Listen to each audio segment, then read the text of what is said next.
Bom, pessoal, boa noite. Estamos aqui para o quarto encontro do Instituto CryptoJus desse semestre, trabalhando stablecoins. Nós já vimos aqui no Instituto, nesse semestre, uma visão geral de blockchain, uma visão geral de smart contracts relacionada a custos de transação. E nesse encontro, o Jean, um dos criadores do grupo, inicialmente está aqui para falar para vocês sobre stablecoin. Jean fez TCC, né, Jean? Só para não confundir, sobre o tema, extremamente qualificado para tal. Jean, é um prazer, a palavra é sua. Fala pessoal, boa noite. Primeiramente, agradeço demais a oportunidade de estar aqui. É um prazer poder retornar aos âmbitos do CryptoJus, depois de um ano e meio longe, né? Depois de formado. E, cara, espero que estejam aproveitando. Eu vejo que os formatos estão iguais, estão disponibilizando os vídeos para todo mundo que queira assistir. Esse foi o intuito do CryptoJus, né? Divulgar conhecimento sobre criptoeconomia, fazer encontros abertos para todo mundo, até fora da faculdade, e trazer, assim, um conhecimento maior para todo mundo que queira saber sobre o assunto, né? Não deixando isso focado a poucas pessoas. Eu queria começar apresentando. Eu, junto com o João Aro, o Lucas Yudi e o Luiz Lima, né? A gente fundou o CryptoJus em 2022, no nosso quarto ano de faculdade. E a gente começou primeiro com o professor de Luca, como orientador, depois fomos para o Rui Costa, né? Rui Pereira Camilo, olha, chamando de Rui Costa, vai gravar aqui, ó, professor, depois você me cobra, tá? Com o Rui Camilo.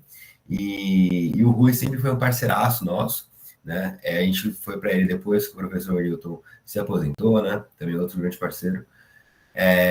E foi uma experiência incrível para todos nós. Hoje eu nem trabalho mais com direito, eu trabalho na mesa de crédito privada da Necton Investimentos, né? Eu estou totalmente no mercado financeiro, saí 100% do direito, mas levo comigo até hoje todos os conhecimentos, todos os estudos e a rotina, claro, de amar o Bitcoin e pesquisar muito sobre criptoeconomia. E daí friso que amar o Bitcoin, tá? Para que não se confunda com outras moedas por aí. Enfim, apenas opinião pessoal, cada um constrói a sua. Vamos lá, queria falar um pouquinho com vocês sobre stablecoins, né? Porque stablecoin não é só uma moeda virtual que você usa para pagar em um joguinho, para você comprar uma skin do Fortnite ou para fazer qualquer brincadeira online. É uma moeda que você tem um lastro numa outra moeda fiat, né?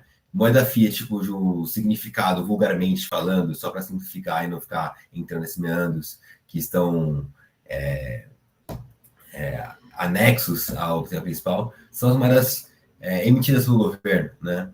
Cujo valor é definido pela autoridade central, por meio do curso forçado, por meio de lei da força legal, que obriga a ser usado em um determinado país, em um determinado território. Então, as stablecoins são lastreadas nessas moedas. E nessa apresentação de hoje, a gente vai passar sobre 4 temas, tá? Vou até passar aqui.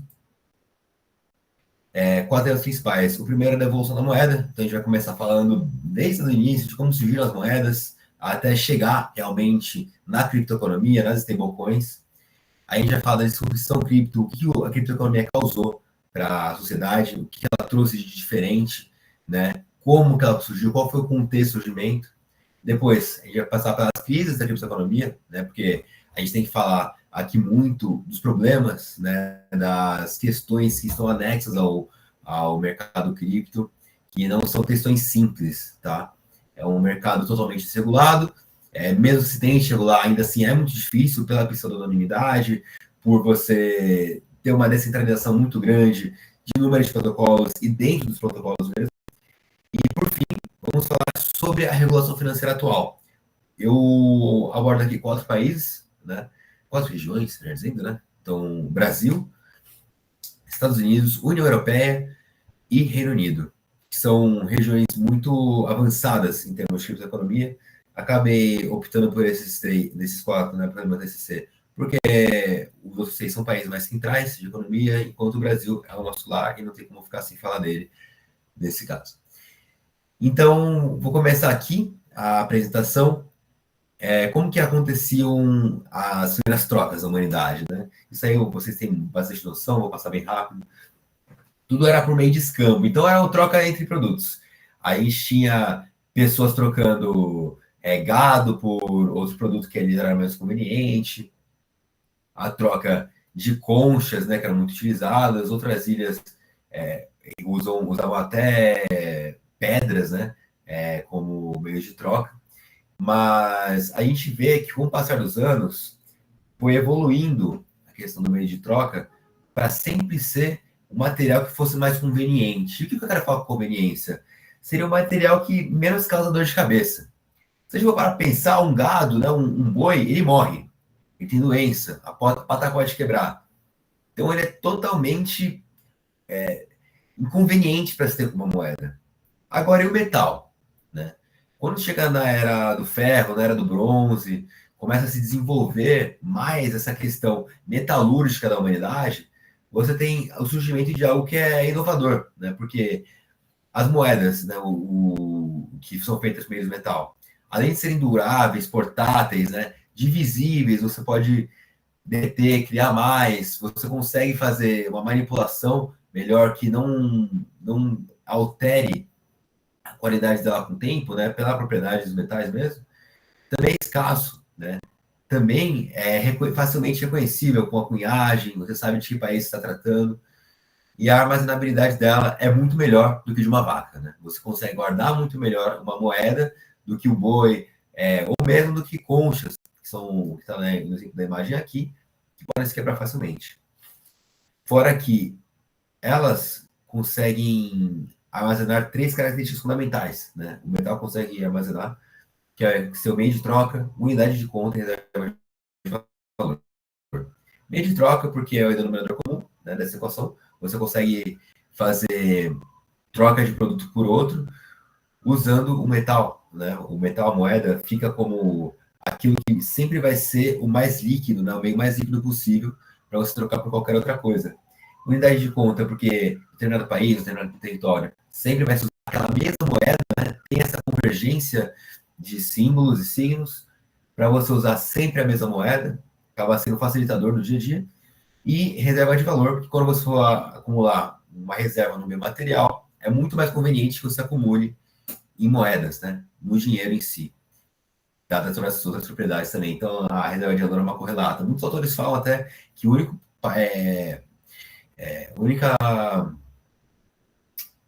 objeto mesmo, a única característica importante é ser um meio de troca. Todas as outras são correlacionadas com isso. Se for um meio de troca eficiente, você consegue fazer todas as outras. Enfim. Seguindo e vendo como o ouro, ele é bom. O ouro não, né? O metal, ele é bom. O que a gente traz aqui como padrão no mundo? O padrão ouro. Porque se a gente pensar em metal, a gente sabe que, poxa, tiveram até padrões metálicos no mundo, teve a prata junto, o bronze, mas o ouro, ele tem uma coisa muito interessante que ele é muito mais escasso, né? Então ele ganha das outras moedas nesse quesito.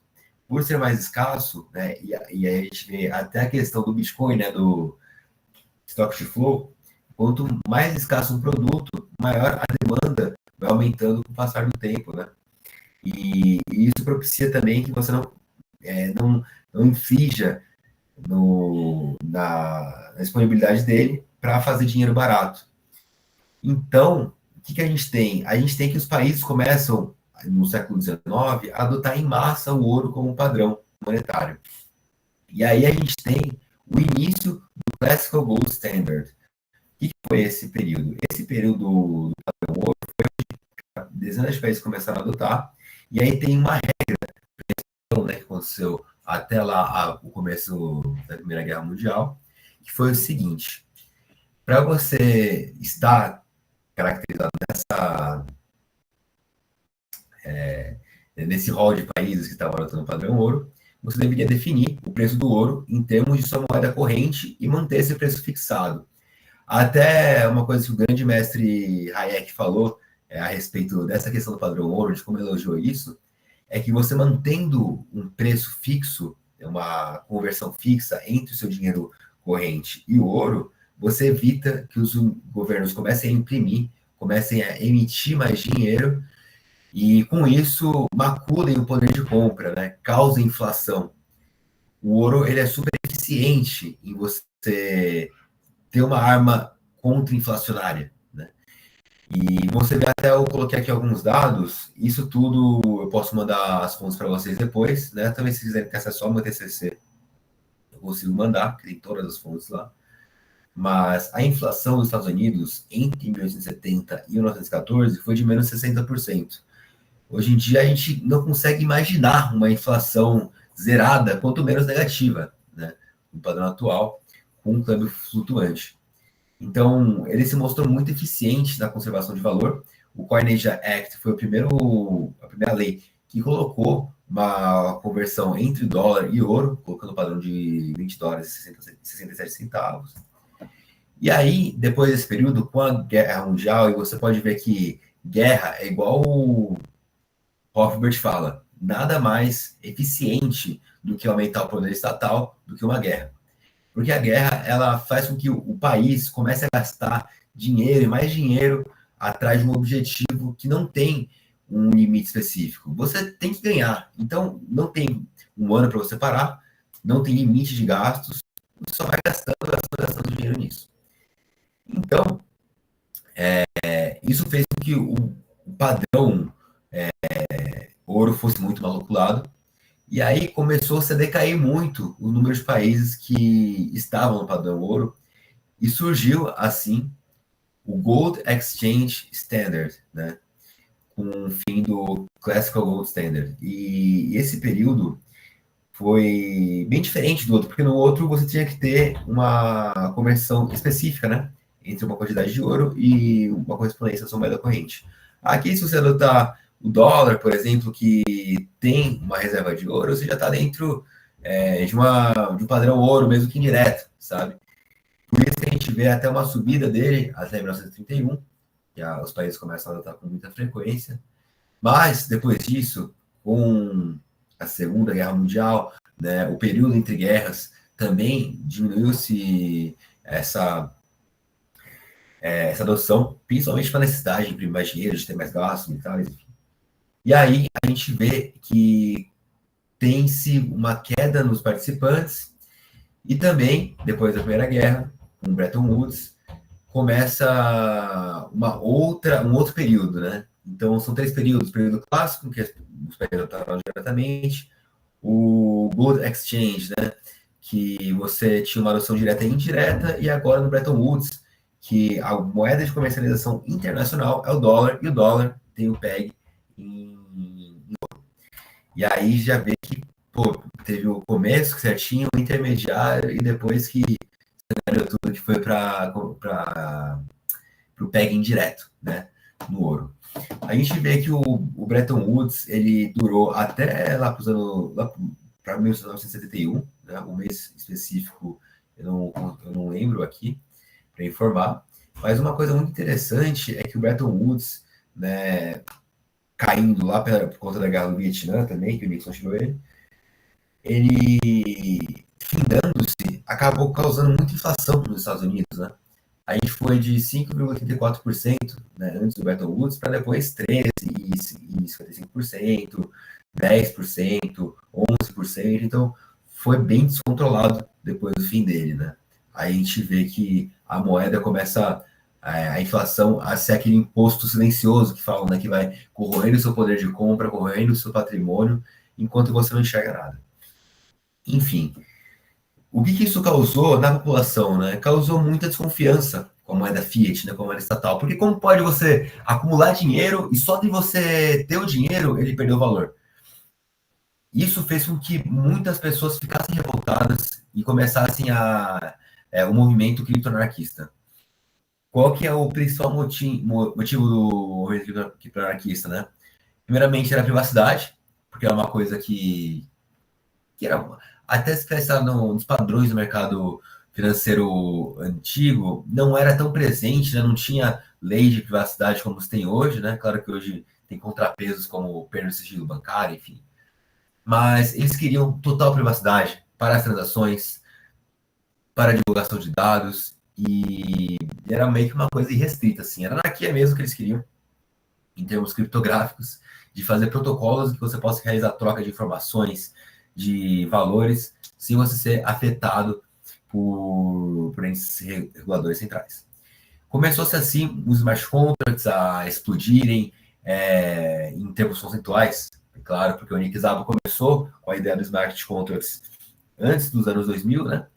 E aí, só lá com o Ether que começou a se desenvolver mesmo os contratos de cláusulas auto-execuíveis, né, que são os smart contracts. Mas começou essa questão dos smart contracts, de criar moedas, começou a Bitgold, né, essas moedas mais iniciais, e aí o santo graal de tudo isso foi o Bitcoin. O incrível Bitcoin que combinou tudo num protocolo incrível. Eu estou repetindo incrível muitas vezes, podem ver que eu sou apaixonado por Bitcoin, porque ele traz uma privacidade enorme para o usuário. Só quem tem a sua área privada consegue dispor das transações, elas são irreversíveis e são pseudo-anônimas também, né? Que é um ponto muito importante, a pseudo-anonimidade, porque você sabe quais são os endereços que estão transacionando, né? Quais são as carteiras, mas você não sabe o CPF da pessoa, né? Você não vai ter aquela individualização pessoal, mas você ainda assim consegue ver, pô, uma carteira que está envolvida com os bandidos aí, você consegue ter uma filtragem, né? Tanto que é até um movimento que surge no Bitcoin, essa questão de evitar dinheiro que tenha vindo de carteiras manchadas, né? Enfim, porque o Bitcoin é tudo controlado, cada passo dele você sabe para onde foi. Enfim, como que funciona o Bitcoin que foi uma amálgama de tudo isso? Você tem um montante na sua carteira, coloca a sua chave privada para fazer uma transação, e você quer transferir, por exemplo, 0,2 bitcoins na sua carteira de 0,5 bitcoins, quer transferir 0,2 para uma carteira B. Ele transfere todos 0,5 bitcoins, todo meio bitcoin para outra carteira, o troco, e a parte disso vai para a taxa de mineração. Cada nova transação que vai sendo colocada no Bitcoin vai enchendo um tubo de ensaio, vou colocar assim, até chegar no limite desse tubo de ensaio. Quando chega, está pronto um novo bloco. E esse novo bloco é inserido na blockchain, né, com um código hash específico. Eu recomendo muito, se quiserem saber sobre o funcionamento da blockchain de uma maneira rápida e muito completa. Eu acho não tão rápida, talvez, né, porque eu acho que deve ter umas 80 páginas desse artigo, mas acaba sendo rápido para vocês que estão direito e gostam muito de ler. Eu recomendo o artigo. Você tem 5 minutos, 5 minutinhos para ouvir a palavra do Bitcoin, do Isaac Costa. Vou pegar o artigo, o nome certinho, vou passar aqui depois, mas é do livro Cryptolaw, que é uma coletânea de artigos que o Isaac Costa fez, é o Kiabe, e é muito interessante, traz muitos conceitos excelentes sobre o funcionamento. Também tem o Mastering Bitcoin, que é um livro que fala sobre o funcionamento da blockchain e, inclusive, toda essa figura aqui foi montada com base na leitura desse livro. Enfim. Depois do Bitcoin surgiu o Ether, que é um protocolo baseado na cooperação de todos para Ethereum Virtual Machine conseguir estabelecer nela vários livros razões, né? Enquanto o Bitcoin é um só livro razão, né, que vai acumulando todas as transações, a EVM tem vários, né? Você pode criar várias moedas nativas, sendo que a principal é a Ether, para transações dentro do Ethereum. Mas ela é feita pelo compartilhamento do uso, né, de vários computadores, né, pelo mundo, dando parte dela. Agora ela é um pouco diferente do Bitcoin, né, porque ela está como staking as a service, então quanto mais moedas você tiver, né, mais Ether você tiver, que é uma moeda de governança, mais você tem de influência na rede e você pode fazer votação, enfim. É até uma questão, né, interessante, a gente deve ter abordado, ou vou abordar em seguida, a diferença entre Proof of Work e Proof of Stake, né, esses meandros assim, que são bem interessantes. Mas, enfim, o Ether veio trazer mais uma tecnologia de smart contracts, até o Vitalik Buterin, o fundador da Ether, fala que o Bitcoin seria uma calculadora, enquanto o Ether seria um computador, né? Sem comentários, mas continuando aqui, o principal ponto do Bitcoin foi trazer essa disrupção, e até o Satoshi Nakamoto fala no white paper dele, que com o Bitcoin ele propunha um meio de transações descentralizadas, principalmente, que você poderia trocar, enviar dinheiro para outro sem ser rastreado por um ente central e sem ter as transações revertidas. O white paper é bem curtinho, tem 9 páginas. Mostra também a genialidade da Satoshi Nakamoto. E a gente tem também que isso fez o Bitcoin ser muito adotado. No começo ele era muito adotado para compras em sites legais, né? Estava usando muito Bitcoin. Isso é uma questão bem importante a ser discutida, porque a Thresh era bem novidade isso tudo, né? Lá para 2012, 2013. Depois que foi se maturando mais esse mercado. E conforme ele foi crescendo, ele foi ganhando muita volatilidade também, né? O Bitcoin teve entre 2018 e 2022, que é esse período que a gente analisa aí pré-crises, né? Ou entre crises, entre as 3 principais crises, ele teve uma volatilidade média de 4,77%, enquanto o Ether teve de 6% ao dia, tá? Se a gente pensar em qualquer ativo financeiro, ter uma volatilidade dessa é uma coisa impensável. E a volatilidade em 5 anos do Bitcoin foi de 1,62%, enquanto do Ether de 215%. Né? Isso foi uma coisa muito desatrativa para pessoas que estavam entrando na criptoeconomia e queriam usar a moeda como uma reserva de valor. Lembra que a gente falou no começo da apresentação que um dos pontos principais da moeda é ser reserva de valor? Então, aqui, o Bitcoin estava meio mais ou menos em ser moeda, né? Porque ele estava com o valor subindo e descendo, e aí começaram a surgir as stablecoins, que se propunham a ter o mesmo mecanismos parecidos, né, de protocolos de privacidade e segurança, mas atreladas à moeda fiat. Então, é como se fosse um Bitcoin, mas que o valor fosse fixo no dólar, né? Eu estou sendo bem vulgar, tá? Não é exatamente isso. Cada protocolo tem suas especificidades, suas mudanças, mas, em tese, era o que eles queriam fazer, né? Protocolos em que você não tinha a falta de segurança no valor, que é o que o Bitcoin apresenta até hoje, né? E quais são os 3 principais tipos de criptomoedas? Primeiro, as algorítmicas. Essas aqui, cara, são as mais complicadas de todas. Por quê? Todo o controle de valor dela é feito no contrabalanceamento entre uma moeda de governança e a moeda de governança e a stablecoin. Então, se você tiver muita stablecoin no mercado que faça, né, assim, uma oferta grande, faça com que o valor dela diminua, né? Mesma lógica da inflação, quanto mais dinheiro se imprime, menos vale a moeda. Se tiver muita stablecoin emitida, eles vão lá e começam a criar mais, a mintar mais na moeda de governança, né, para fazer o contrabalanceamento. Ou, se tiver pouca stablecoin começa a se valorizar, vão lá e queimam a moeda de governança. Então você vê que é uma parada bem ruim, assim, né? Porque se qualquer problema que dê, você está sujeito a grandes variações que você não consegue conter, que é o que vai acontecer, e a gente vai passar sobre isso daqui a pouco. Tem também a do colateral Fiat, o principal expoente é o Ether, tá? O Ether, assim, poxa, tem nem o que falar, ele tem protocolos muito seguros até. Isso aqui eu tô falando dos meus estudos que eu até não tenho muita atualização sobre o Ether nos últimos meses, mas já se quiserem cortar isso, falar depois que eu tô passando informação, por favor, pesquisem antes. Mas em toda a minha pesquisa, em toda a minha TCC, a gente conseguia ver o Ether como uma moeda, o Ether não, o Tether, como uma moeda que a gente ver quanto que eles têm depositados em contas específicas no presente momento. Se você entrar no site da Tether, e vai estar lá quanto que está armazenado de dólar, tal, em quais contas, que é uma parada bem legal para o que eles propõem a ser.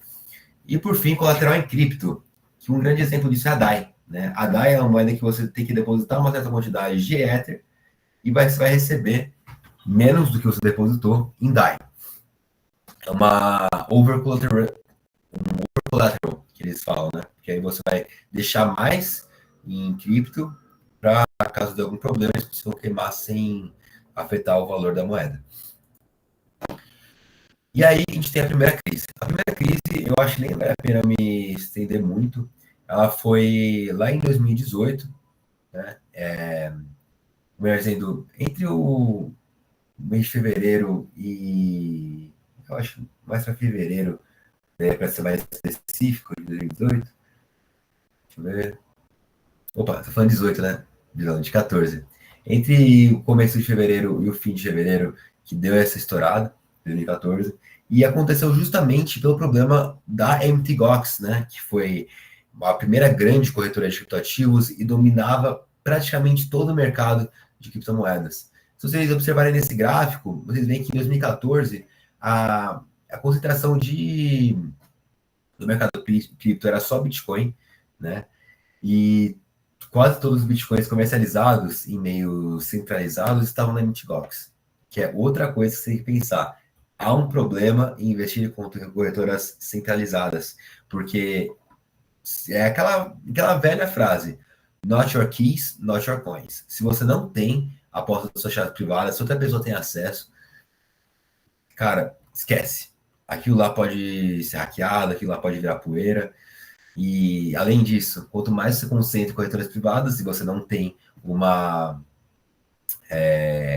Você não tem uma capilaridade entre as carteiras, se dá um problema nela, todas as outras são atingidas.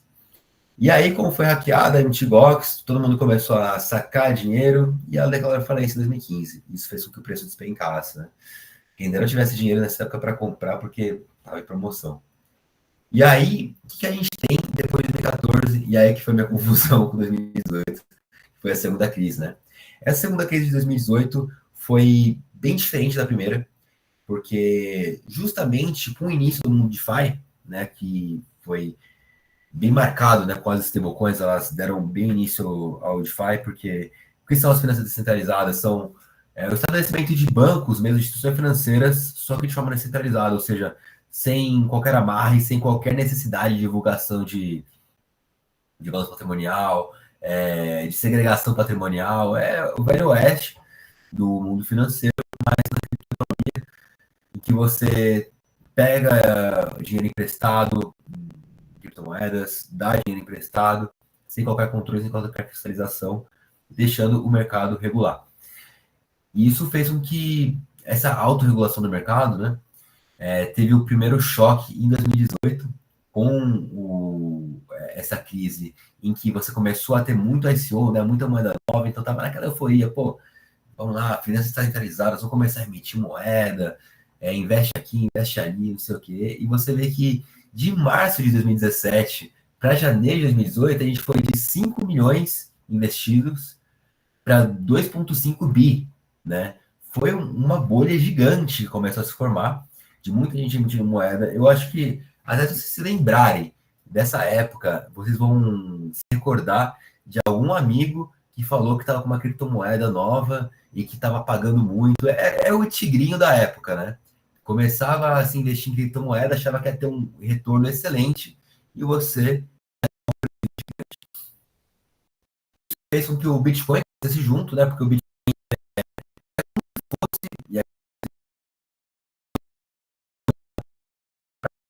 para recursos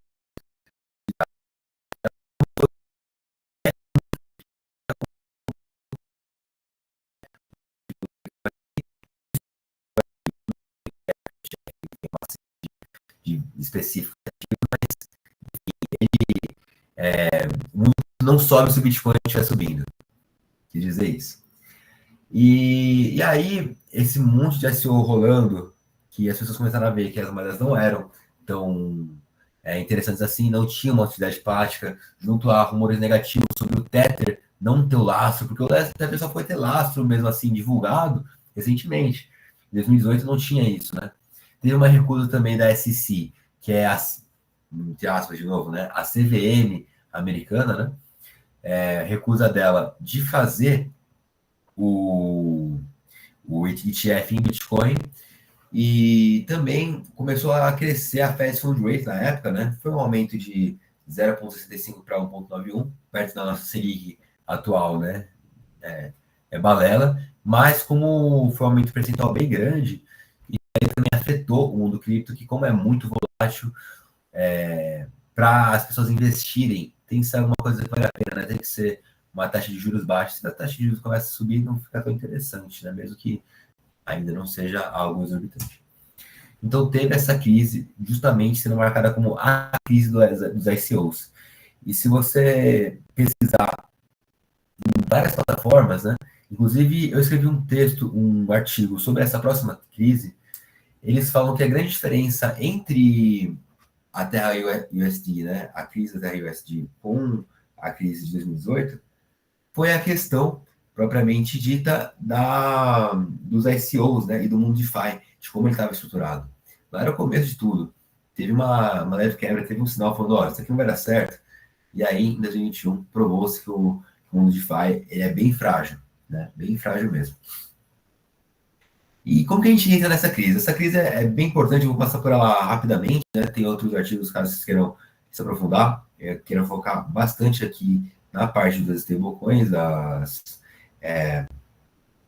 regulações financeiras, que eu acho um intuito do estudo. Começou uma euforia muito grande na época de 2021, porque o preço do Bitcoin entrou no recorde, né? Foi aí para 67 mil dólares, muito menos do que se tem hoje. Né? Hoje está lá para casa dos 80, bateu cento e poucos mil dólares a unidade, há uns meses atrás. E aí, cara, começou-se muito uma euforia para compra de criptomoedas, você entrava para o meio de Bitcoin, descobrindo outras. E nesse mundo de DeFi, o que acontecia? Tinha uma moeda que estava se destacando muito, que era a UST, né?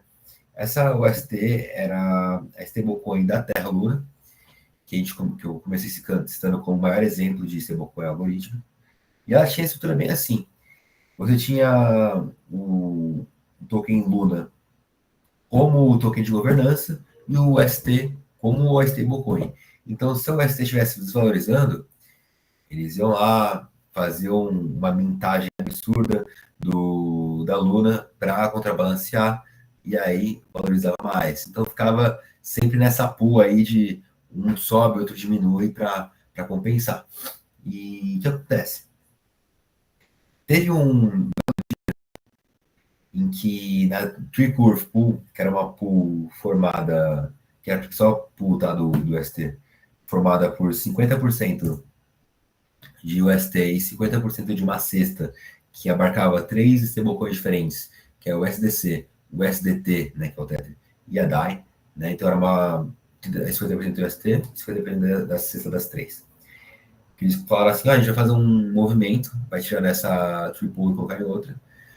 E nisso que eles foram fazer um movimento, o que acontece no mercado volátil? As pessoas começaram a tirar também. Pô, vou aproveitar que eles vão fazer esse movimento e vou tirar a minha grana também, talvez com esse desequilíbrio eu consiga fazer um spread aí, consiga pegar um dinheiro, comprar e vender e comprar, melhor dizendo, e aí ganhar uma graninha nisso. Só que aí, nisso que começou a sair dinheiro, algumas baleias, né? Baleia, no tempo cripto, são grandes carteiras, começaram a fazer mudanças bruscas e aí começou a guerra. De um lado, o pessoal da Luna não ter essa mudança de valor, então começou a movimentar ações no DeFi, como a Celsius, a foto do fundo, Banks are not, e no final, sumindo com o dinheiro dos investidores.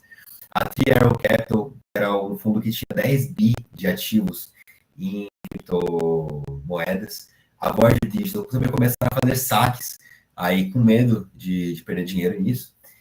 E aí, nisso, foi caindo o valor. Eles tentaram ir emitindo mais dinheiro e aí não foi dando certo. Com isso, começou a subir muito a concentração de UST, né? Começou toda essa loucura e aí despencou o valor. Então, foi um problema de mintagem do próprio funcionamento do algoritmo. Eles até tinham um sistema lá, uma reserva de 1 bi de Bitcoin para caso desse problema, queimaram essa reserva inteira, né, a Luna Guard Foundation, mas não deu certo, porque justamente o protocolo era frágil. Você contrabalancear o valor de uma moeda só pela existência de outra, de um token de governança, não faz sentido. Né? Se der uma grande movimentação para baixo, você tem um limite até quando você vai subir. Ele desafiava todo o conceito principal, que até o Bitcoin tem, né, como um grande princípio, que é a da escassez. E é nessa edição descontrolada, trouxe o que trouxe. Qualquer outro grande problema dessa grande crise que foi desencadeada? A Terra Luna, ela era de um grupo único, né, de empresas, e dentro desse grupo tinha a Intro Capital. Essa Intro Capital era uma plataforma de DeFi que você conseguia fazer mútuos, né, empréstimos de Terra Luna com ela, né? Só que tinha uma questão que no final da sua existência, ela começou a fazer empréstimos de 2 a 15%, de 2 a 5% acabava sendo, né? Não até o valor mais alto, vou voltar aqui no slide, 2 a 15%, isso, 2 a 15%, enquanto ela dava recompensa por staking, né? Se você colocar mais lá, de 19%. Vamos parar para calcular. Se você está emprestando dinheiro para outra pessoa e cobrando 19% e cobrando 15%, mas agora a pessoa que coloca dinheiro em você está recebendo 19%, você tem uma perda de 4%. A cada negócio que você faz tem uma perda de 4% no mínimo, tá? E muitas empresas, né, muitas instituições, como as próprias Celsius, General Capital, a Voyager, tinham o dinheiro muito nessa Venture Capital. E aí, eles faziam dinheiro, depositando na Venture Capital, e por si só também davam rendimento para quem fazia staking lá, num valor um pouco menor. Então, o rendimento enquanto a Venture dava 19%, eles davam 10% para quem colocava o staking lá. Então, você via que era uma cascata. E a partir do momento que a Terra quebrou, a Venture quebrando, todo mundo que tinha dinheiro lá quebrou junto. Então foi um efeito dominó aí no mercado da criptoeconomia. E junto com ela, depois dela, teve mais um fator que fez com que o Bitcoin foi lá para baixo, né? Todas as moedas foram lá para baixo, que foi o mundo despencando, que é a tragédia da FTX. Então, eu acho que ficou claro para vocês essa questão do primeiro ponto, de como que a Luna ruiu, né? Quem tiver mais curiosidade, posso mandar meu artigo, é bem mais aprofundado sobre esse tema. E em seguida, opa, quer falar, Fábio? Pode falar. Inclusive, Jean, se eu não me engano, tem uma aula do CryptoJus justamente que você deu em 2023, Sim. trabalhando esse tema. Foi o primeiro encontro acho que 2023.1. Então, para quem tiver curiosidade, está no YouTube também, o encontro de 1 hora, dado pelo Jean, trabalhando especificamente esse caso. Boa, isso aí. Podem acessar lá que está disponível no YouTube. E junto a essa queda tal, o que aconteceu? Surgiu o salvador da pátria, Sam Bankman-Fried. Esse cara aí foi um dos maiores pilantras da história da criptoeconomia, porque ele começou a comprar muitas empresas, a dar aval, assim, falar, pô, pode continuar operando, estou comprando sua operação aqui. Colocou muito dinheiro na BlockFi, na Voyager Digital, até em redes como a Solana, como a Polygon, ele começou a investir muito. E tinha um token dele que era o FTT, né? E esse token, cara, te dava desconto para operar dentro dela, você tinha condições especiais. E aí, quando uma empresa excelente do mundo, que eu acho que é a maior contribuidora que a gente teve aí para o mundo cripto nos últimos tempos, foi a CoinDesk, soltou um relatório falando de que nos balanços patrimoniais da FTX, deixa eu ver, quantos 3,66 bilhões de ativos eram só do FTT, então ela tinha lastro nela mesma, né? Ela colocava dinheiro só nela mesma. 2,16 bilhões ela tinha em token de garantia de outros ativos e mais 3,37% eram líquidos não identificados, mostrava que era uma empresa totalmente fake, né? estava pegando dinheiro, ela estava investindo com dinheiro que ela não tinha, e assim ela começava a fazer uma bola de neve, né? Ele desmentiu no momento, Sam Bankman-Fried, não era bem assim, que aquilo era uma mentira do CoinDesk. E aí, meu, uma vez que tem credibilidade, já era. Na época eu estava no Criptorama, né, que é um evento anual que acontece, e até perguntaram pro convidado, né, que você acha dessas grandes incorporações que estão vendo no mundo cripto, que a Binance está comprando a outra grande maior corretora. Porque a Binance, quando viu isso, começou a querer comprar, né? O Sam Bankman-Fried começou junto com o CEO da Binance a crescer e tal. E aí eles se separaram depois.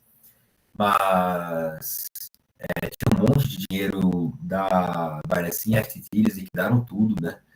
E aí ameaçou comprar, viu que não dava certo. E aí que, meu, a Binance recusando a compra, a Binance louca do jeito que é, se nem ela quer comprar, meu, ninguém mais quer isso. Aí declarou falência pelo capítulo 11, né? Capítulo 11 que assim, nos Estados Unidos, capítulo 7, 11, são vários capítulos de falência e recuperação judicial, lá, similares. E nesse, aí ela foi tomada do controle pelo cara que fez o mesmo processo com a Elron, né, foi outra empresa que teve escândalos parecidos. E aí, hoje em dia, tá tocando lá, tá devolvendo dinheiro para os caras que investiram, tá fazendo vários programas de passos, e o Sam Bankman-Fried está preso. Enfim, vocês veem que é um cenário aqui, o que a gente tem? A gente tem o Velho Oeste, né? Não tem controle nenhum, não tem regulação. E até é engraçado a gente ver isso, porque ela foi se adaptando. O Velho Oeste se adaptou. Ele trouxe com isso muitas empresas trazendo balanços mais certos. Você teve até uma retomada recentemente do valor em DeFi, né? Se você acessarem o site DeFi Llama, aparece qual é o valor que se tem em moedas de DeFi lá que estão correndo.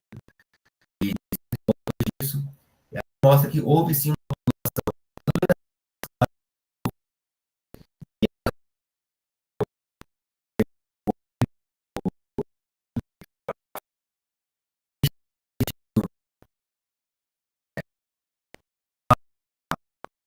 consequências, né? A sessão de CBDCs que são um terror, exatamente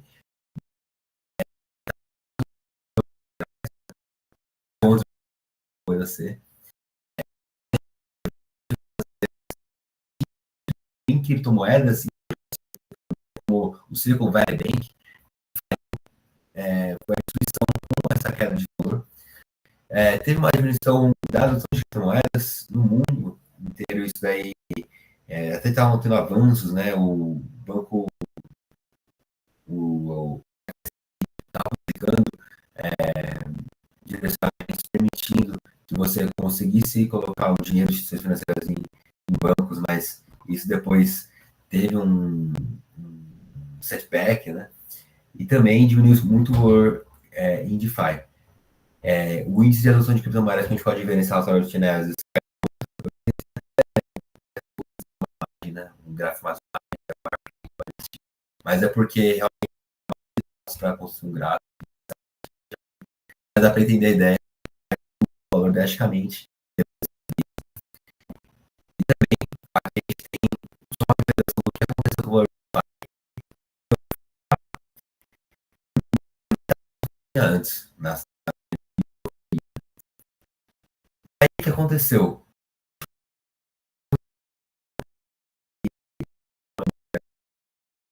A tradição financeira tradicional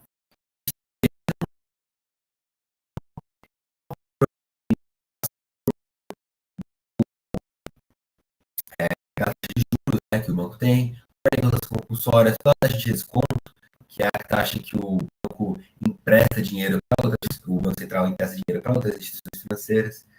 Tem controles como patrimônio de referência, adicional de capital que a empresa tem que manter, que a instituição financeira tem que manter, índices de liquidez de curto, longo prazo, são várias questões, até divulgação de informações que eles têm que adotar, e nada disso existia.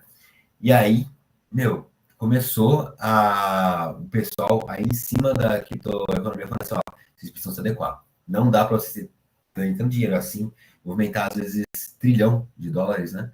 E não trazer nenhuma garantia para as pessoas que estão investindo em vocês. E isso começou no Banco alguns avanços nos bancos do mundo. Em relação ao Brasil, esses primeiros comunicados eram só comunicados que o Banco Central fez falando assim, ó, não tem nada a ver com a gente, uma coisa é moeda digital e outra é moeda virtual. A moeda digital ela tem que ter uma correspondência em real, né? Você tem que manter seus reais em uma reserva específica, tem que dar baixa nisso no Banco Central, ou melhor dizendo, tem que informar isso ao Banco Central, tem que ser uma correspondência de 1 para 1, mas é virtual, não tem nada a ver com a gente, só também cuidado com os riscos, e por enquanto o Banco Central não quer regular. Isso que eles falaram nesses 2 primeiros comunicados. A CVM já foi um pouquinho diferente, né? Ela deixou claro o entendimento de que, se cair na lei, vai afetar ela e vai ser penalizado. Isso que a gente tem aqui, que eu coloquei no slide, o artigo 2º, inciso 9 do artigo 2º da Lei 6385, define exatamente o que é valor mobiliário. Né? Valor mobiliário basicamente aquela frase que até o Isaac Costa, que ajudou a bolar esse inciso, traz, né? Fala o seguinte: se anda como pato, se voa como pato, se corre como pato e faz quack, então é um pato. Mesma estrutura adotada para identificar o que é um valor imobiliário. Então, aquilo do negócio, esforços de terceiros, contrato de investimento coletivo, enfim, tudo isso que vocês vão poder ter acesso buscando na própria lei. Se você estiver enquadrado nisso, você é um valor imobiliário.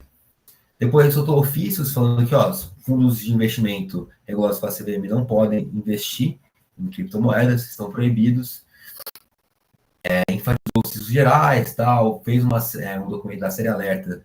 A série alertas, inclusive, que é muito difícil de achar esse documento hoje em dia. Eu estava na época assim, de 2022, estava pesquisando, eu tinha muito fácil esse documento, agora eu não consigo mais encontrar, eu acho que até tiraram do site esse documento da série alerta. Mas, enfim, era um documento interessante, explicando a diferença das stablecoins, payment tokens, security tokens, que são esses aí que tem problema, né? Security tokens, que é security, a tradução de valor mobiliário, mais ou menos, né, para inglês. E se for um security token, está regulado, está fazendo besteira, porque não deveria existir, né, segundo eles, não tem nem regulação ainda certa, e deveria tomar todas as medidas tradicionais e não ficar usando meios paralelos, segundo a CVM. Um caso muito interessante foi o caso de Koenig, em que o token NIC foi penalizado por isso, e principalmente pela cláusula em que ele oferecia rentabilidade para os seus investidores, né? Isso causou toda a derrota dele em si, né? Essa decisão é sensacional. Se vocês quiserem dar uma olhada nesse julgamento, eu super recomendo, tá? Vai ser fundamental para o crescimento de vocês nesses estudos. E em seguida, em 2022, inclusive, eu estava muito do assunto nesse tempo, né? A gente estava começando a CryptoJus, muitas pessoas que redigiram estiveram com a gente, a redatora principal, junto com o presidente da CVM, fez um encontro só sobre eles. Se tiverem interesse, acessem no YouTube. E aqui ele traz a definição de contrato de investimento coletivo. E isso aqui foi mais um abraço, né? Falando assim, caminhe por aqui, faça isso. Essas são as documentações que você deve publicizar, isso que você deve fazer se você tiver caracterizado, das características do contrato de investimento coletivo, que o emissor pode ver se está caracterizado ou não. Foi uma mãe, esse parecer foi excelente. E aí, a gente tem a Lei 14.478. O que é essa Lei 14.478? Ela deu as bases, foi o framework da criptoeconomia. Falando assim, a criptomoeda é isso, isso e isso, você é sujeito às leis penais econômicas, tudo, a lei de prevenção à lavagem de dinheiro também se aplicam às criptomoedas, mas é só um framework, não tinha ainda declarado qual que ia ser o regulador. E por fim, o decreto 11.563 de 2023 coloca o Banco Central como regulador, no caso de ativos virtuais, e a CVM se for um security token. Hoje a gente tem essas duas consultas públicas, né? Uma que define o serviço de ativos virtuais no mercado de câmbio como serviço, como aplicável, né, para a regulação do mercado de câmbio se tiver as características próprias de um câmbio, e também as consultas públicas 109 e 110, que traz três tipos de prestadores de serviços de virtual: o intermediário, a corretora e o custodiante. Então a gente vê que o Banco Central está arrumando aí para fazer resoluções sobre o âmbito da criptoeconomia. Então, eu recomendo que compre carteiras frias o quanto antes para fugir de qualquer problema. Então, vamos lá. A gente tem agora vou passar um pouco sobre os Estados Unidos, né? E o que aconteceu? Os Estados Unidos antes, cara, aqui, esse cara, o Gary Gensler, se vocês pesquisarem sobre ele, esse daqui foi o vilão total da criptoeconomia nos anos que ele estava no poder. Ele começava a atacar processo em todo mundo, e fala assim, olha, você vai responder por estar comercializando, qual que é o nome? Nossa, fugiu um nome tão para mim. Está comercializando valor imobiliário, olha. Isso não pode, não está regulado. O cara fala assim, não pode, qual é a sua? SafeMoon, a BlockFi, que foi multada em 50 milhões pelo token BIA, por ele falou, pô, você está emitindo aí, está comercializando valor imobiliário sem ter regulação. Eles perguntaram, tá, mas qual que é a regulação para criptoativo? Por que você está caracterizando com valor imobiliário? Ele falava assim, vai se permanecer na regulação que já tem, e a grande maioria dos criptoativos são valores imobiliários. Cara, ele estava agindo como ditador, praticamente, né? E aí começou a entrar em confronto ele com a Coinbase, com a Coinbase, isso. Mas também entrou em conflito, mas a Coinbase deu esse embate.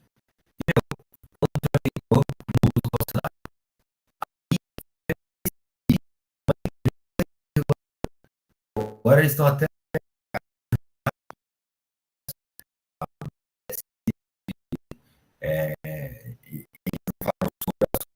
foi a Coinbase. E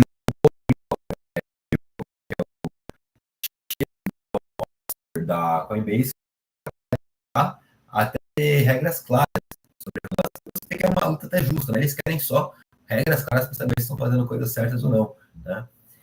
E agora a gente tem até algumas regras surgindo. Um ponto negativo, a gente tem que há rumor de benefício da própria família Trump com essas regras, e também justamente no mercado, né? Porque essas novas regras de stablecoins, né, da Genius Act, que estão rodando lá no Senado americano, colocar padrões de PNDFT, de governança, buffers de capital e de liquidez, então vai ser uma parada mais engessada. Mas vai também trazer mais segurança jurídica, um potencial de crescimento, de DeFi, enfim, para investidores comuns pode ser bom, assim, né? E para as empresas também, né? Para ter regras mais claras. E isso daqui é o panorama americano, ele saiu total de uma regulação por enforcement para estar indo mais para algo parecido com o que a gente tem no Brasil, né? Que é de consultas, de conversas, de trocas, né? Que é o famoso regulação à moda inglesa que a gente tem. Agora, a gente tem outro ponto que é o MiCA, né? Que a gente fala abrasileirando, é o Markets in Crypto Assets. Isso daqui, nesses termos que eu tinha citado sobre o Genius Act, é parecido até porque tem buffer de capital que você tem que manter se você for um emissor de criptoativos, você tem indicadores de sustentabilidade das operações, tem, cara, segregação patrimonial que você tem que manter. Isso daqui eu acho que até é um ponto bem interessante, bem bacana, de segregação patrimonial.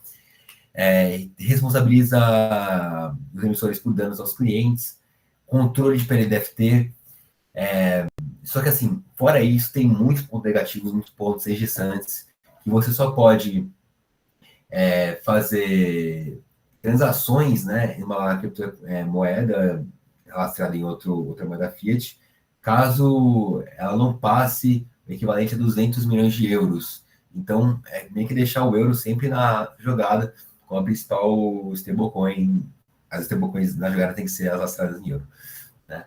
E também tem outras maluquices, assim, que poxa, controle ambiental, indicadores de controle ambiental, que eu acho que não faz nenhum sentido para o mercado cripto, porque apesar de ter sim gasto energético, isso já se provou como pífio em relação ao mundo.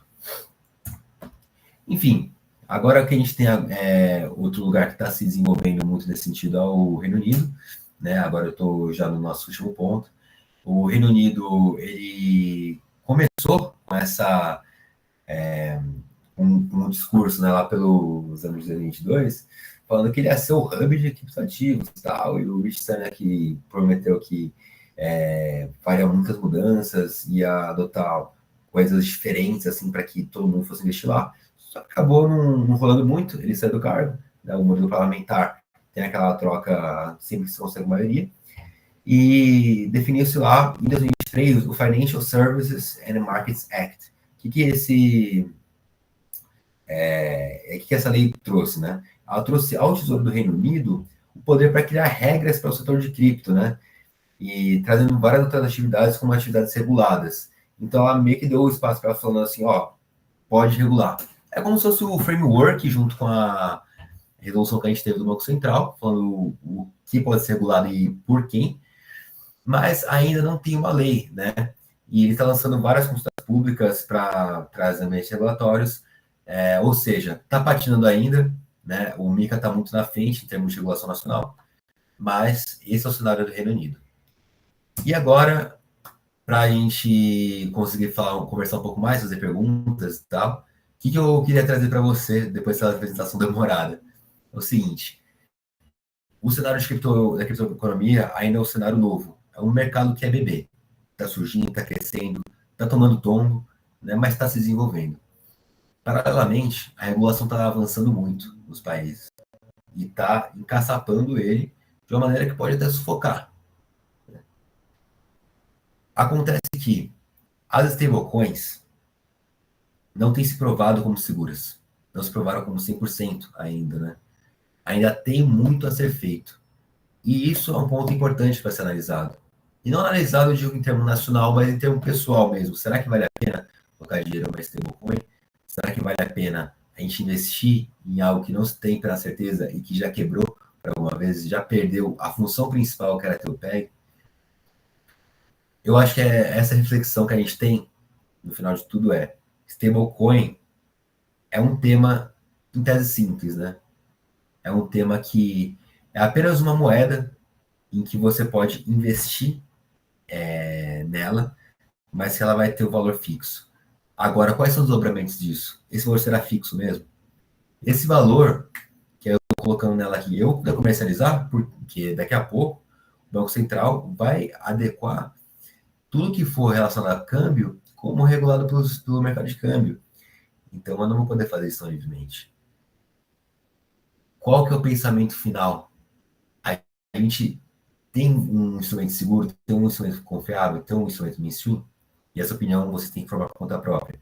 A minha é que eu não acredito muito ainda, acho que tem muito a evoluir, mas essa é a palavrinha de hoje sobre stablecoins. Aí eu queria abrir para perguntas, se tiverem alguma dúvida, quiserem comentar um pouco sobre o tema, tamo aí. Jean, que apresentação maravilhosa. Fica aqui todos os meus elogios. Foi muito além, a gente já esperava muito, foi muito além do que a gente esperava.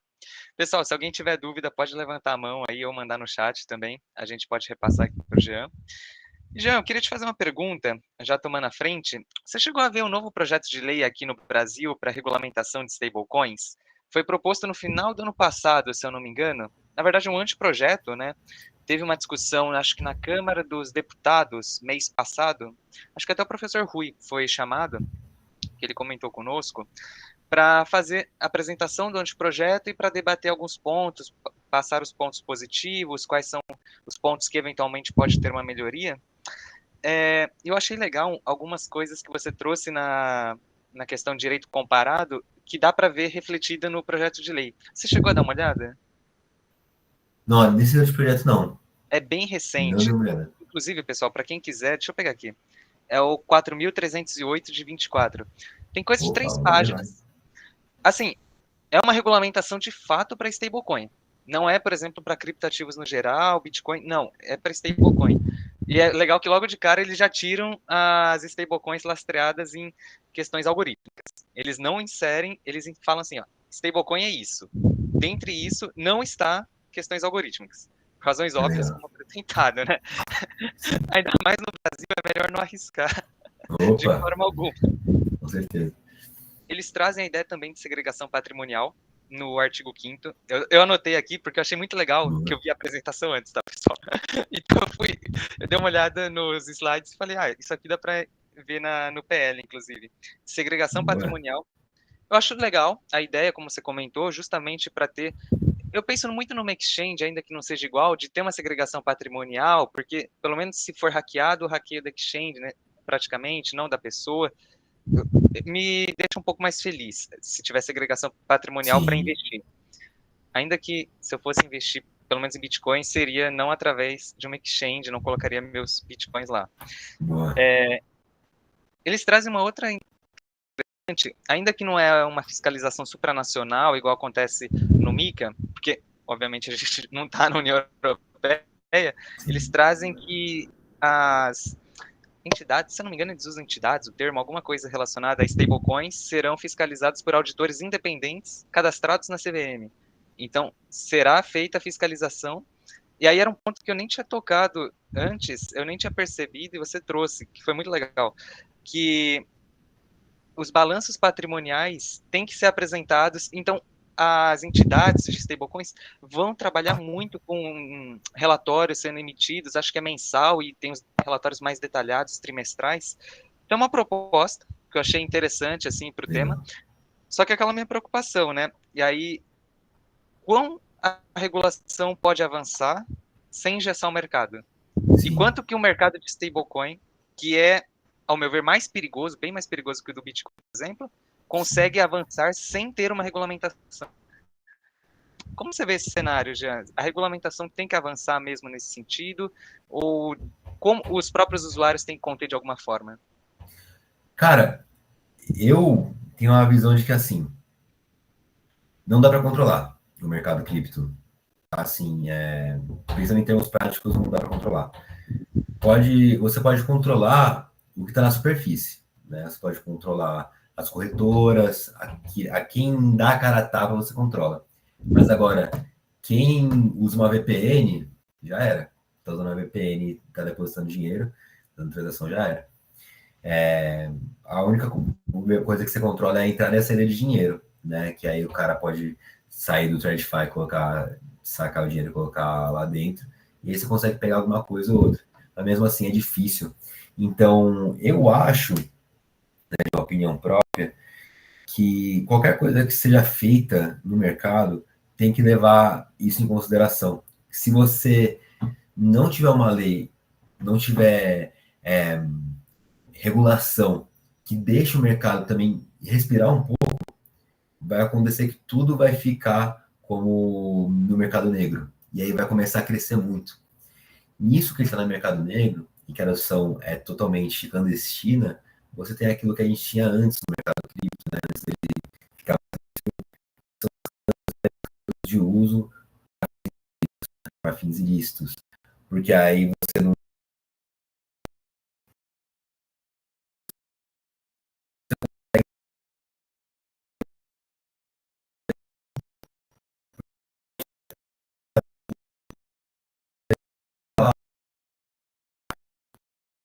da FTX, né? O pagamento, dos tokens roubados, então eles estão meio que roubando eles mesmos para esconder a grana. Isso é uma novidade que se traz, né? E se você focar muito nesse mercado, falar assim, oh, não, só vai poder ser isso, você vai ter 2 ou 3 players que vão fazer um feijão com arroz lá. Não vai ser a tecnologia necessária, a mais desenvolvida possível, e as mais desenvolvidas vão ficar no mercado negro, atuando dessa maneira, né? Maneira ilícita. Então, eu acho que deve se sopesar isso, porque é um monstro que ou você vira amigo dele e você trata com calma, ou ele vai engolir, que é a pior coisa, né? Valeu pela resposta, Jean. Imagina. Bom, como ninguém mais levanta a mão, eu vou tirar uma última dúvida até Vamos por lá. conta do horário. Assim, stablecoin tem futuro? E qual seria a utilidade? Uma pergunta, por exemplo, porque o que está nesse ponto 2 do slide, por exemplo, elas não cumpriram a função. Tudo bem, talvez aumentando a regulação ela consiga cumprir? Talvez, mas nem para reserva de valor elas serviram. Então, Sim. elas têm futuro de fato no mundo de criptativos? Cara, eu tenho a sincera opinião que a longo prazo sim, tá? E por que eu acho que a longo prazo sim? E aí eu não estou falando de uma questão moral de achar certo, achar errado, de juízo de valor, de achar bom, de achar ruim, mas a stablecoin ela é a maneira mais fácil de você fazer uma ponte entre as finanças tradicionais e a criptoeconomia, né? Então, uma vez que os mercados estiverem mais desenvolvidos e você puder fazer transferências internas assim, ela será bem útil. E E assim, ela tem uma questão que eu acho que é muito importante para levar em consideração, tá, Fábio, nessa pergunta, que são as CBDCs. CBDCs são, cara, os maiores monstros da privacidade que já existiram. Por quê? Porque são moedas que vão ter características de autoexecuibilidade, smart contracts e tal, e serão do governo. Né? O governo que fará o controle e a regulação dela. E isso daí é a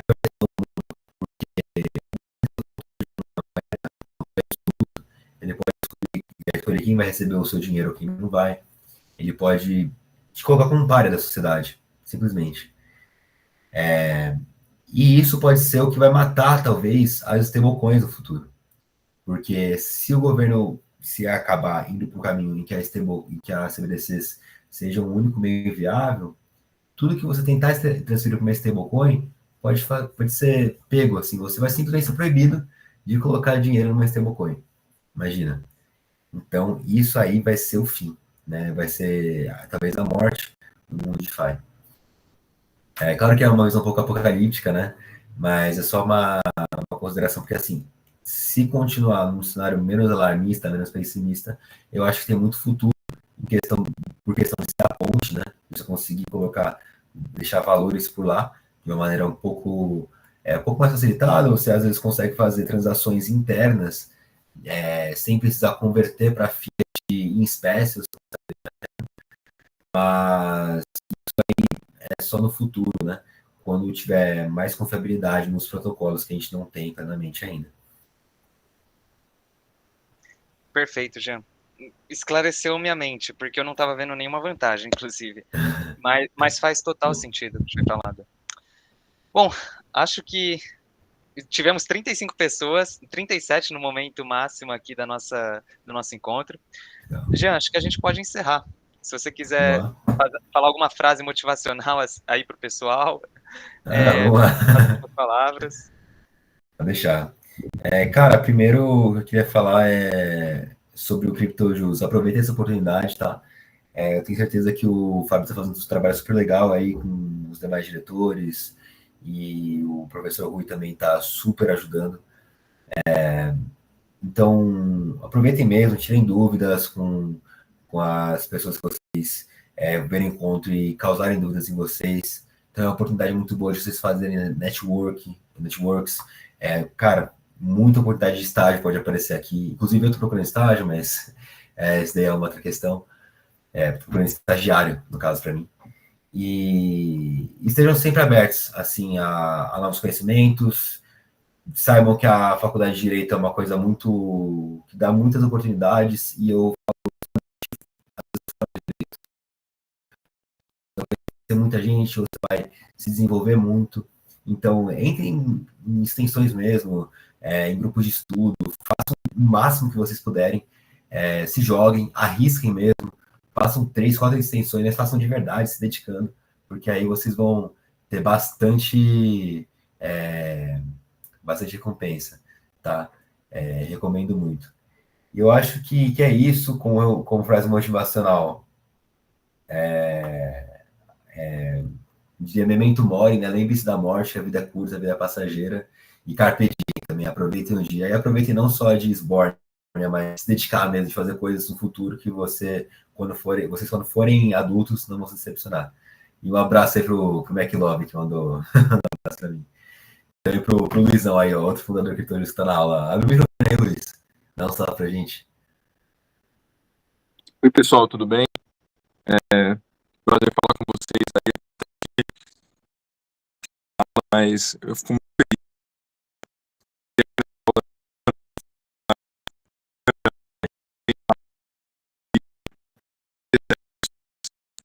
emocionou um pouco, porque é um e-mail do Jean e do João.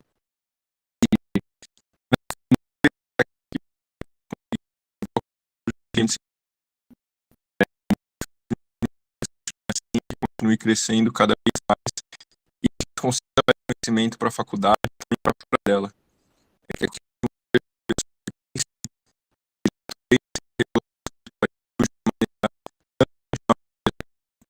converge também diferentes interesses que é necessário quando a gente está estudando público e que daqui saiam pessoas que vão aprimorar a regulação que a gente sabe que é ainda muito defasada aqui no Brasil. Eu acho que o Jean demonstrou isso muito bem na apresentação dele também com as experiências internacionais, mas é isso. Novamente, muito obrigado, Jean. Você sabe meu carinho por você também. Valeu, parceira. Valeu, Luiz. Inclusive, para aula só.